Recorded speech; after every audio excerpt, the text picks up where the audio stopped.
Pô, agora é chegada aquela hora em que a gente dá uma volta no carro e vê se tudo aquilo que a gente já mostrou no primeiro vídeo realmente condiz e faz alguma diferença. Se tu ainda não viu o primeiro vídeo, depois de assistir esse aqui, dá uma olhadinha nele, porque a gente mostrou todos os detalhes do carro, te contou um pouquinho de história também, e eu acho que ele vai ser bem útil para ti que está buscando mais informações sobre o Onix. E se tu ainda não é inscrito no canal, te inscreve aqui embaixo, ativa o sininho também, que nos ajuda bastante. Com certeza vai dar uma baita uma ajuda. Mas vamos andar, né? É isso que a gente vai fazer hoje.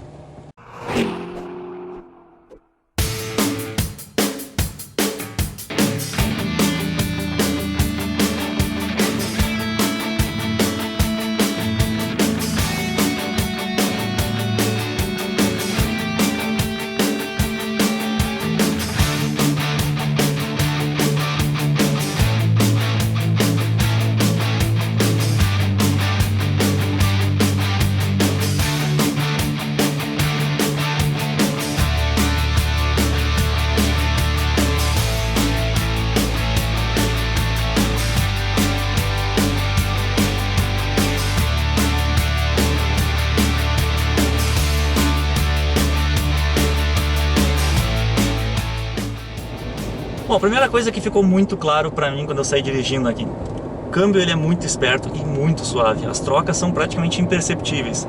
Ele é um câmbio de 6 marchas, extremamente confiável, já falei sobre ele em vários outros vídeos. É a segunda geração, o Cruze tem uma geração mais nova, que é um pouquinho melhor, mas ainda assim esse aqui não decepciona. E até o Gustavo, quando estava manobrando o carro, percebeu, né? A gente tava filmando ali o carro devagarinho e ele chegou a botar a terceira marcha andando a 20 por hora. Ou seja, ele está programado para sempre utilizar rotações bem baixas, né? Para tentar fazer com que o carro esteja um consumo baixo também. É, exato, agora eu estou andando, por exemplo, a 60 km por hora e a gente está em 1400 RPM. É justamente para tentar ser mais econômico possível.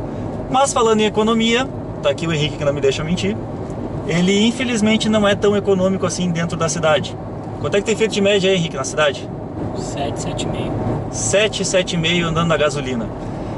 Poderia ser melhor, principalmente por ser um câmbio mais moderno, de 6 marchas, né, um motor pequeno, 1.4, mas não tem milagre, gente. A gente já falou sobre isso em outro vídeo, e o grande problema é o conversor de torque. Esse arranca e para, que é normal de uma cidade grande, ou até das mesmas de uma pequena, ele acaba sendo muito ineficiente, então o carro consome demais. Na estrada ele já foi bem melhor, e o Henrique já conseguiu fazer médias de 15 km por litro andando normal, velocidade cruzeiro. Então eu vou dizer para você assim que se tu quer para uso mais urbano e tá preocupado muito com o consumo, melhor a versão manual, porque a versão manual faz mais de 10 km por litro dentro da cidade. É, mas 7,5 é puxado, né? É puxado, cara, mas não consegue fugir puxado. muito. Talvez dê uma melhoradinha, porque o carro é bem tá novinho, muito novo né? ainda, né? 2.000 km, mas não muito mais que não isso. dá né? para esperar muita coisa. Uma outra coisa que é engraçada nele, ele tem direção elétrica, mas ela não lembra ser uma direção elétrica quando tu tá andando. Parado ela é super leve, mas tu saiu do movimento ela já fica com a mesma sensibilidade de uma direção hidráulica. Não é pesada igual uma direção sem assistência, porém ela não é tão leve quanto as outras elétricas do mercado. Eu particularmente acho isso muito bom. Ela pode ser leve quando ela estiver parado, né? Mas andando ela tem que ser Por isso que eu digo, pesada, né? muito bom. E, na verdade até a GM ela nunca foi muito, as direções hidráulicas da GM nunca elas foram muito leves também. Tu conhece melhor do que eu, né? Agora uma coisa que no primeiro momento eu achei bom, mas depois olhando no detalhe eu já não achei tão bom assim, são os bancos.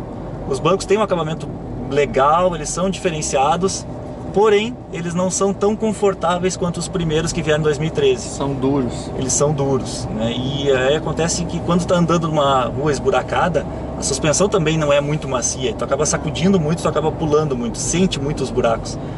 Ainda mais nessa versão, né, Felipe? Que ela tem a suspensão um pouco mais alta e um pouco mais rígida, né? É, exato. Mas assim, eu diria que os primeiros Onix que saíram, eles eram um pouquinho melhores na questão do banco. Mas hoje eu percebo muito que os Onix de entrada, o Joy e o LT, eles têm bancos realmente muito duros e muito desconfortáveis. Esse aqui já é bem melhor, mas bem melhor mesmo. Ele me lembra um Volkswagen. O Fox, né, cara? Lembra bastante mesmo. Porque tá duro assim o banco. Duro, bem duro.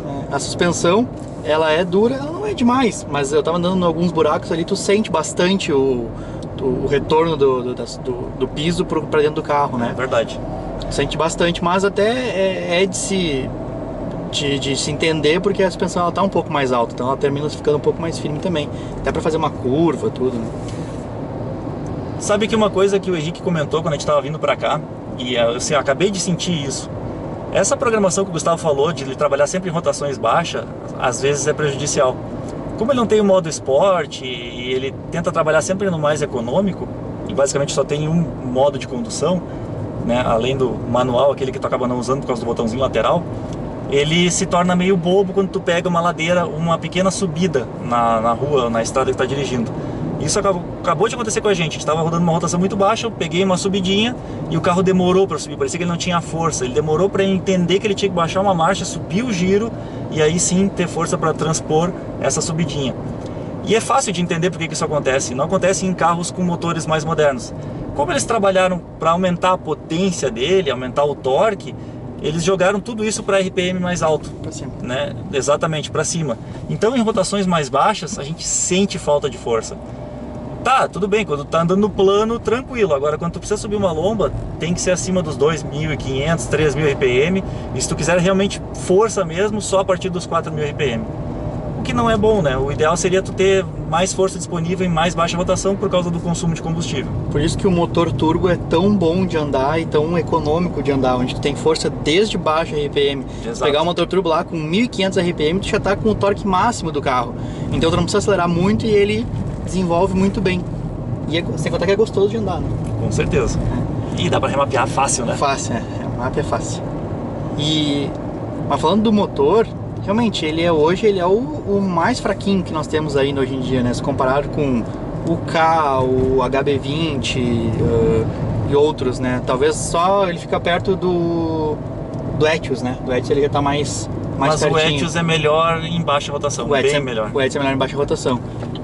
E esse motor, então, ele foi muito bacaninha quando ele foi lançado, tudo, ele tinha uma potência, até porque ele concorria ali com o Gol e o Fox, que tinham também mais ou menos a mesma potência, 104 cavalos e tal, só que hoje em dia ele já tá muito aquém do que a gente tem no mercado, né? Agora, uma coisa que me incomoda nesse carro, já falei isso no outro vídeo que eu gravei dele, e não é só o Onix, na verdade o Corsa B, o Celta, todos eles já tinham a mesma característica. A posição de dirigir aqui é muito ruim para quem tem uma estatura média alta, que é o meu caso, né? Por que eu digo isso? Porque o espelho retrovisor fica bem no meio da minha visão. Essa parte aqui assim, onde tem o quebra-sol, eu tô com o regulagem do banco na mais baixa altura possível. E ainda assim esse troço fica meio que me atrapalhando. Então a minha visão aqui do carro ela é limitada, eu não consigo enxergar muito bem para os lados. Tem carros que hoje tem uma ampla visão, porque essas coisas estão um pouquinho acima da linha de visão. No meu caso aqui, ó, tá bem no meio, então não é legal. Mas para quem é mais baixinho, para quem tem 1,70 m ou menos, vai adorar. Vai se sentir nas alturas aqui. Tá, e tu quer dirigir, Gustavo? Vamos lá.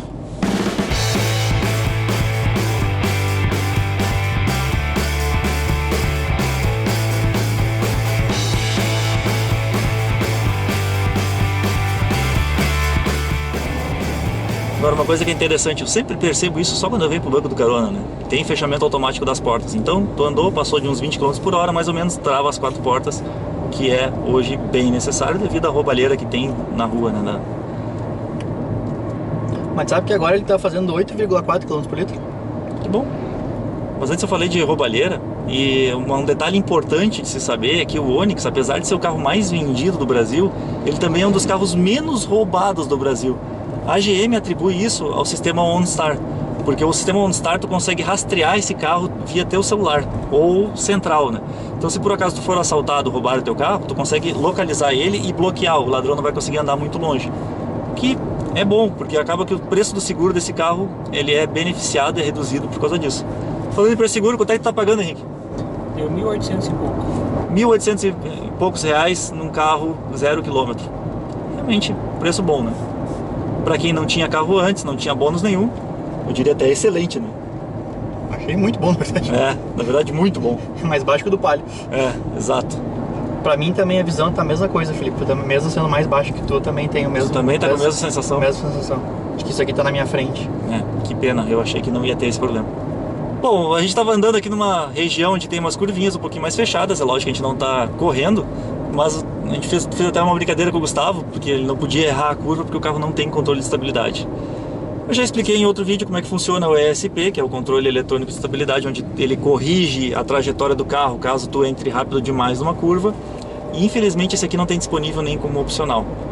Diz algumas fontes de informação que eu tenho aí que isso vai vir na próxima geração. Tomara, eu rezo para que isso realmente venha, porque o item de segurança desses com certeza é muito importante para nós.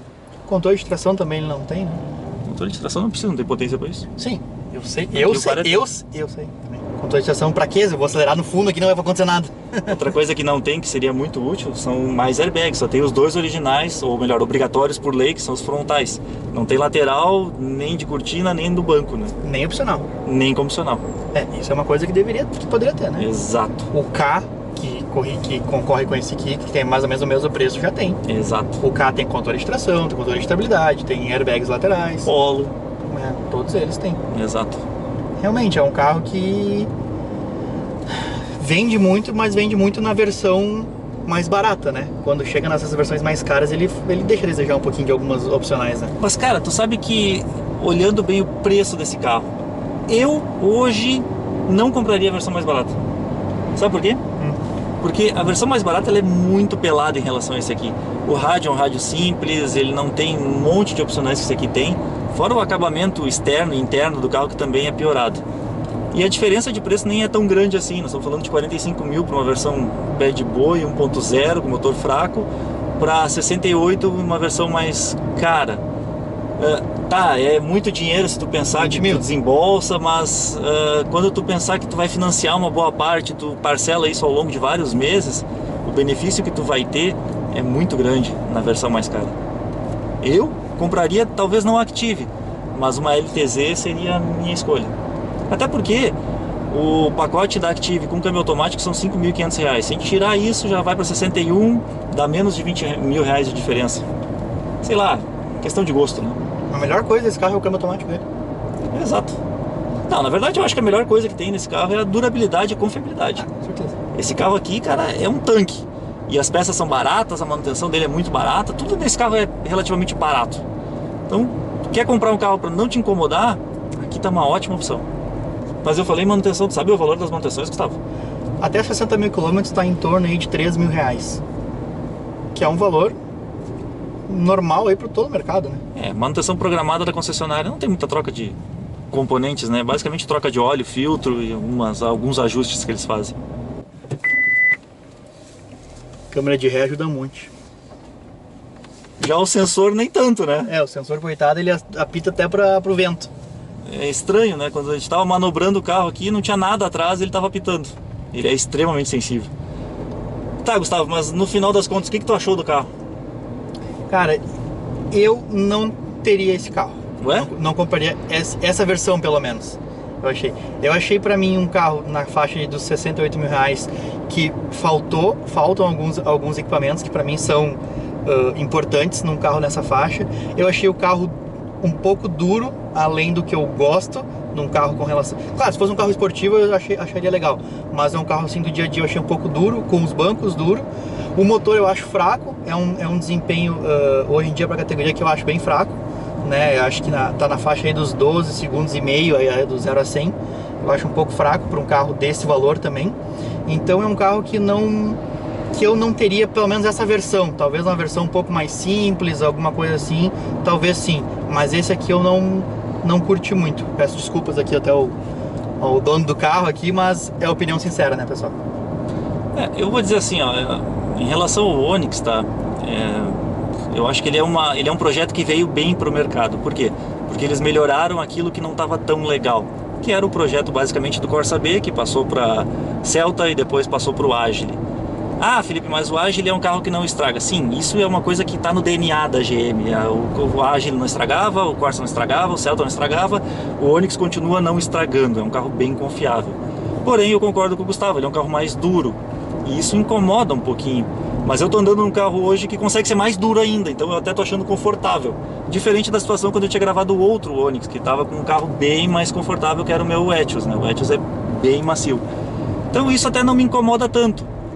Mas eu acho sim que ele merecia um motor mais forte, e talvez isso venha na próxima geração, só eu acho que vai ser mais caro.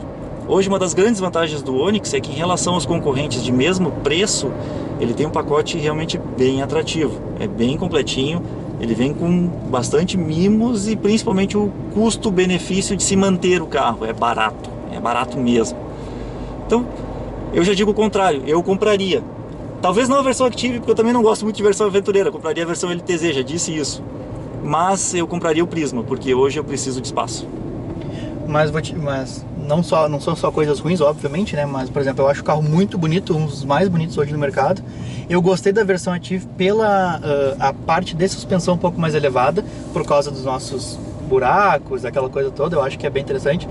E o câmbio é uma coisa muito boa, é uma das coisas mais legais que eu achei no carro, é o câmbio, realmente. A GM corrigiu um baita de um erro que eles estavam fazendo, que era aquele câmbio automatizado que eles tinham antes, né? Na Meriva, em outros carros assim. No Agile também. O Agile também tinha um automatizado.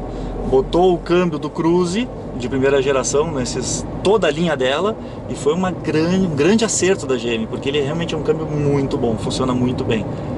O motor é um pouco defasado, sim, mas não é um motor ruim. E o painel, tá, pessoal? Todo mundo que critica o painel, eu acho super bonito o painel do carro. Mas, cara, o painel da Spin, ele conseguiu ficar melhor que esse aí. Tá mais bonito, cara. Eu acho que com o velocímetro analógico ele ganhou outro tchan, assim, ficou muito mais agradável. Mas eu gosto desse desenho, concordo com o Gustavo, eu acho muito legal. Não sei, tu não me levou pra ver o da Spin, pra ver a Spin, né? Tu que não quis ir pra praia, ô xarope. Não podia. Eu sei. Então tá, eu queria agradecer ao nosso amigo Henrique e a esposa dele por termos conseguido essa oportunidade de gravar o carro deles, né? Por a gente ter deixado, principalmente a gente, à vontade para falar o que a gente realmente pensa. Às vezes as pessoas pensam que a gente fica meio encabulado de falar porque o dono tá junto e tal, mas cara, nós somos sinceros o tempo todo, a gente fala mesmo na frente do dono. Quando a gente gosta, quando a gente não gosta, a gente fala, né? Exato. Mas não significa que seja ruim quando a gente não gosta, pelo contrário, é que pros nossos gostos talvez não sejam exatamente os mesmos gostos de vocês. De novo, não é um carro ruim. Eu não gostei de algumas características e aí eu falei, ó, não teria este modelo, mas não que seja um carro ruim. Não, eu acho que, cara, de novo, pelo preço dele, eu acho ele muito bom onde ele está posicionado. Então se vocês tiverem mais alguma dúvida, alguma pergunta, faça aqui embaixo nos comentários, que na medida do possível a gente vai responder a todos. Valeu? E contem aí as suas experiências com os carros, se tiveram algum problema, se não tiveram, que também ajuda bastante, porque tem muita gente que lê os comentários e isso é uma ajuda enorme. É muito legal mesmo compartilhar isso com a gente. É isso aí. Valeu, pessoal. Maravilha, hein? A gente escolheu o dia bom pra vir gravar, né? Que coisa bem boa, né, Agora Gustavo? a gente vai andar na lama com ele pra ver se passa. Tá, mas ele não é aventureiro? É não aventureiro. Não é off-road? Não é feito pra andar fora da estrada? Isso aqui é... Saúde. Obrigado. Nós vamos botar no barro, na lama, vamos ver se passa. Vamos trabalhar? Vamos? Vamos, mas tá chovendo. Tá chovendo, eu sei. Que raiva, né, cara? Acabou com o nosso vídeo. Tira com chuva mesmo, cara. Ninguém é de açúcar, ninguém vai derreter. Bate forte. Ai, ui. Vai te fuder. Tá. Bom, galera, antes da gente mostrar... Pera aí. Posso falar da tua esposa também? Pode, tá. Isso se caracteriza... Isso fica nítido. Isso se caracteriza pelos apliques aplicados não, né? Posso? Vou mostrar. Ah, não tá o step. Prepara então. Imagina, né? Não, vai tá. Só que adivinha o que tem? É a rodinha de bicicleta, né? Tadã! É a roda de bicicleta. Olha aí o GT, cara! O Champiro! Champiro? Champiro. Ele não perdeu a câmera de ré, que tá aqui em cima da placa. Opa! A placa tá lá. Burro! Burro, ganhei essa. Ela posta... Sai daí, ô. Porra, marimbondo na minha cara não, né? Só o que me faltava. Pera aí que o pé grande precisa passar pra cá. Ah, sujei tudo ali, cara. Deve constar em forma. Verifique se há pertences no banco traseiro antes de sair do veículo. Se tu soubesse quantas vezes eu tentei gravar isso com a Spin, tu não faz ideia. Ele nunca funciona quando eu quero.